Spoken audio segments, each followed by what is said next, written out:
그게 뭐 하는 거냐면 직업 체험하는 거예요.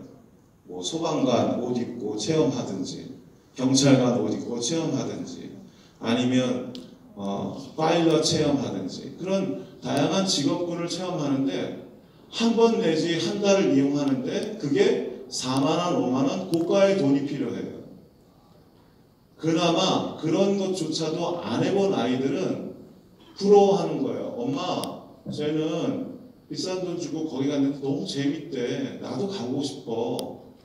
사회적 비용이, 개인적 지출 비용이 너무 많이 늘어나고 격차가 나는 거예요.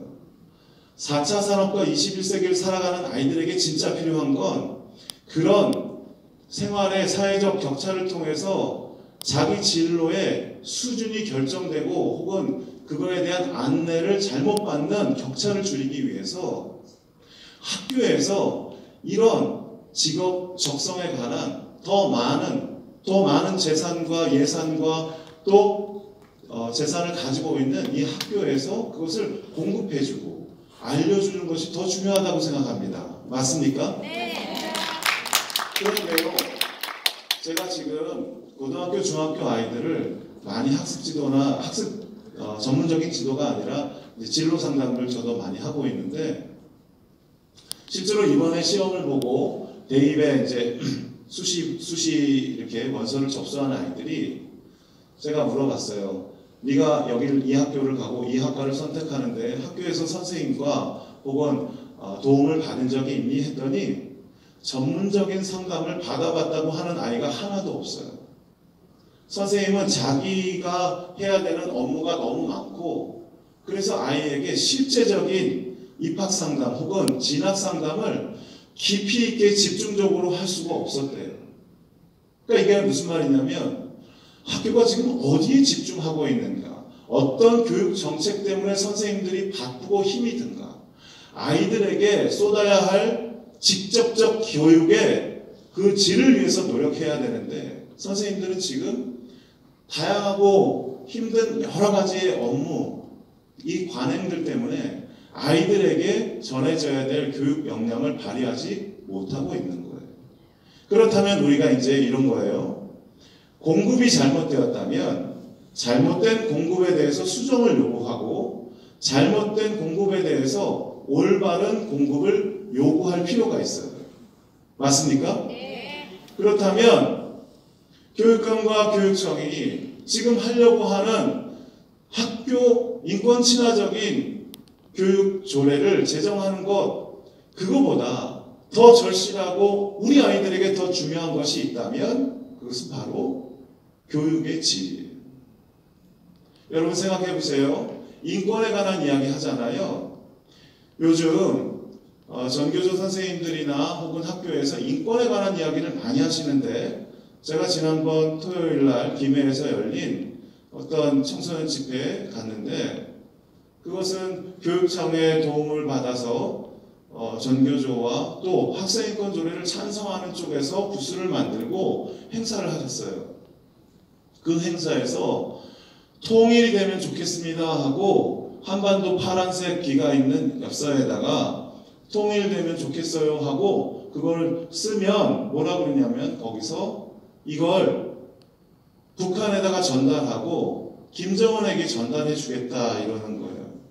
그래서 아이들이 쓰는데 통일을 원해요. 북한에 가고 싶어요. 김정은 만나고 싶어요 하고 다 쓰는 거예요. 근데 바닥에 놓고 이렇게 쓰고 있는데 한쪽 면만 봤잖아요. 그 뒷면은 뭐냐면 김정은이 하고 문재인 대통령이 손잡고 웃고 있고 백두칭송위원회 라고 써있는 엽서였어요. 만약 어른이고 아이고 그 뒷면에 그런 것이 있다면 무조건적인 통일, 자유, 평화 통일이 아니라 북한이 원하는 방식의 북핵을 포기하지 않는 상태에서 통일을 원하는 것이라고 설명을 들었다면 거기에 대부분은 쓰지 않았을 거예요. 그런데 여러분 이것을 학교에 국한돼서 한번 생각해 봅시다. 자, 들어보세요. 우리 대한민국의 현재 학교 안에서의 인권은요, 상당한 수준으로 높은 수준입니다. 그런데 어느 날 우리가 정말로 원해서 급작스럽게 통일이 되었어요. 그리고 남북한 아이들이 학교를 초청하기도 하고 오기도 하고 가기도 해요. 여러분, 북한의 청소년 인권에 대해서 생각해 보셨습니까? 북한의 청소년들이 당하고 있는 부당하고 짐승처럼 대접받고 있는 북한의 현실을 생각해 보셨어요? 그 나라가 합쳐졌는데 북한에 있는 청소년의 인권과 대한민국의 청소년 인권이 하나로 합쳐질 수 있다고 생각하십니까? 통일이 되면요, 고려할 사항들이 굉장히 많습니다. 당분간은 서로의 현재 체제를 인정하고 현재 수준에서 교류를 하더라도, 여러분 동독과 서독 통일을 통해서도 보셨지만 통일이 된 지금까지 몇십 년이 지난데도 불구하고 아직도 격차가 줄어들지 않은 실제 일들이 많이 있습니다. 그런데 우리는 동독과 서독의 격차보다도 어마어마한 차이가 있습니다. 그런데 이런 교육 환경 가운데서 북한과 우리나라의 인권이라고 할 때에 이런 인권 격차를 과연 통일 이후에 정말 우리가 원하는 수준까지 끌어올려서 그 일들을 아주 손쉽게 자연스럽게 할 수 있을 거라고 여러분 생각해 보세요. 그렇게 할 수 있을까요? 아주 쉽지 않은 문제입니다. 현실적으로 우리에게 중요한 것은 아이들의 진정한 장래, 미래를 위한 진짜 교육이에요. 두 번째는 우리나라가 처한 전체 공통적인 현실 가운데서 이런 일들이 어떻게 격차를 줄여가느냐 하는 것인데, 진짜 우리가 나라를 사랑해서 통일을 바라고 현실을 인식한다면 북한의 인권이 잘못됐다고 하는 사실들을 세계가 제재하거나 그 문제를 주목하고 있는데 우리가 외면해서는 안 되는 거예요. 맞습니까? 좀 복잡한 문제가 나오니까 맞습니다가 좀 줄어드시네요. 여러분, 심각하게 고민해 보시기 바랍니다. 제 얘기를 뜯어서 생각해 보시면 아우 싫은 얘기인데 혹은 미운 얘기인데 아우 얄미운 얘기인데 틀린 말은 하나도 없어. 맞죠?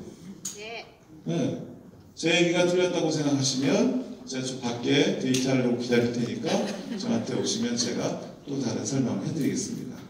저는 원래 연사가 아닌데 잠깐 올라와서 말씀드린다는 게 말씀이 길어서 죄송합니다. 어쨌든 여러분들이 이렇게 귀 기울여 들어주시고 참여해 주셔서 참 감사하고요.